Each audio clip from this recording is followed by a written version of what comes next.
Welcome back.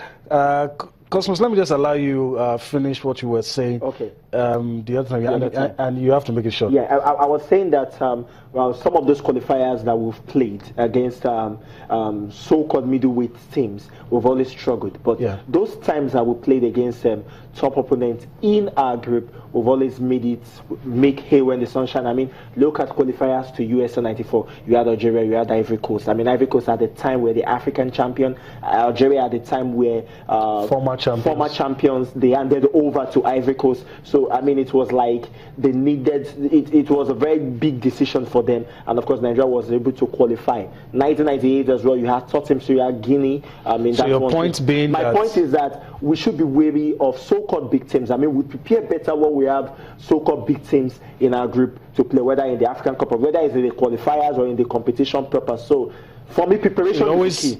You feel it's better when we're playing those big teams? I am not saying it is better, but I'm saying that it helps also prepare. I'm saying that the concentration level is usually top notch. When is a big team? Yeah. Of course, we should not forget as well that in the past years as well, all these big teams actually have stopped Nigeria for qualifying for major tournaments. But if you take a vivid look at what is at hand in recent time, you definitely agree with everyone that says that Nigeria should be wary of all these teams, talking about Cameroon especially, as well as Algeria, owing to the fact that they are doing well when it comes to world football, not just an African continent alone. Remember the 2014 edition of World Cup, Algeria actually were the holy standard performance among all African nations that went to that particular tournament. They got to the knockout stage and they were beaten by a eventual winner, Germany. So you can always give kudos to them.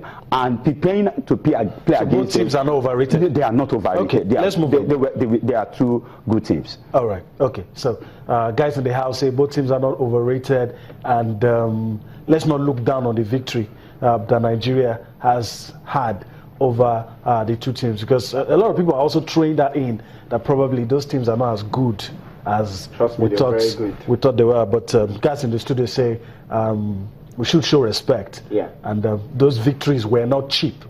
That's the way we should see it. All right, let's talk about something, the part of our weekend that wasn't very good, you know, that it was like a nightmare. You know, you're just hoping someone would tell you that it's not true. Of course. But it happened. Nigeria, we lost 6-0. We're not talking about that on the show, but what we're really talking about now is our situation redeemable? Yeah. We're playing against Canada tomorrow, another team that suffered a huge defeat against Spain. And if you're playing, it's good you're playing against a team whose morale is also down like yours, but you took 6, they took 5. I don't know. For me, I think it boils down to the fact that Nigeria didn't particularly have a very good preparation, but then we're in the competition proper, so let's try as much. There's no need for that now. There's no need Can for we that. redeem?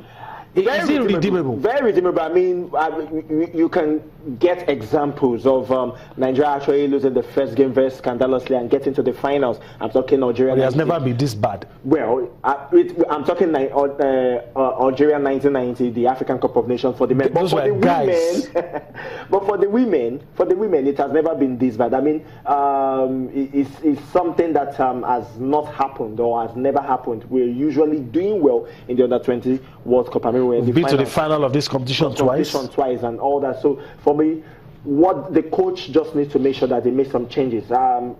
I feel that the formation that they use, they were trying to use a 4-3-3 formation, wasn't particularly. Why not just fix things in the midfield, in the middle of the pack, like make things tight in the middle of the pack?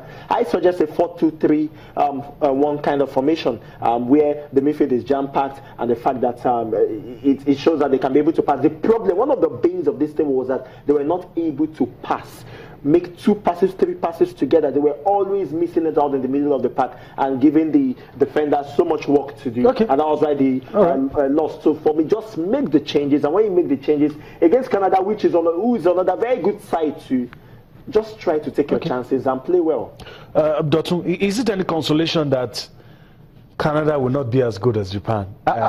Is it any consolation? I would not say they are going to be very good as Japan. No, as in the fact that they will not be as good as Japan, should that make us happy? I don't think that should make us happy. Owing to the fact that you asked a question that is our position redeemable, maybe qualifying for the next round of the tournament. And if you check what footballers are today when it comes to female football, Spain, they are on the rise. They are among the fast rising and England, Spain, England nation. So if you now look at it very well, Nigeria scoring up against them in the last game of the group. So we should know that winning against Canada doesn't cement us or give us a passage into the next round. We should take each game as it comes. I'm not saying we should not take each game. He's analyzing it. Is it redeemable? Of course, that's what I'm saying. Is that can we win against Canada? Is possible. But the real question is winning. I guess that's what you're trying to say. That's what I'm saying exactly. So if after we can win up to like 3, 4, 5, 6 goals against Canada, I'm just saying it. I'm not saying we are going to actually win. 4, 5, 6 goals against Canada. It's a scenario that's possible. Yes, that is a scenario that is possible. So if we now get it against Canada, I'll now talk about Spain. A Spain that take the Canadian to the cleaners, beating them by 5-0. And we know quite well that they are actually doing well when it comes to female football in recent time. And we should be really about that. Okay, these guys can take us to the cleaners as well. But if we can register a win as well against Spain, and Spain and China actually playing out a draw, Japan rather, thank you very much, actually played out a draw in between themselves, we can as well know that we have a chance to qualify for the next one. Nigerians are very good when it comes to using calculators. Exactly. So that's what I was trying to do. Just the analysis. All right. Wow. Let's see some of the results. It's not been a good experience for Nigeria, but other teams are, getting the job done. France and the United States in Group C was goalless. Ghana, wasn't as scandalous as Nigeria. I saw this game yesterday. Lost to New Zealand. Yeah, I saw this game yesterday. Ghana actually played well against New Zealand. They both played well against each other. It was a last-minute goal against Ghana, and then a very bad one for Ghana. But they should be able to bounce back in a game against France that is a very good side as well. Let's see if we can.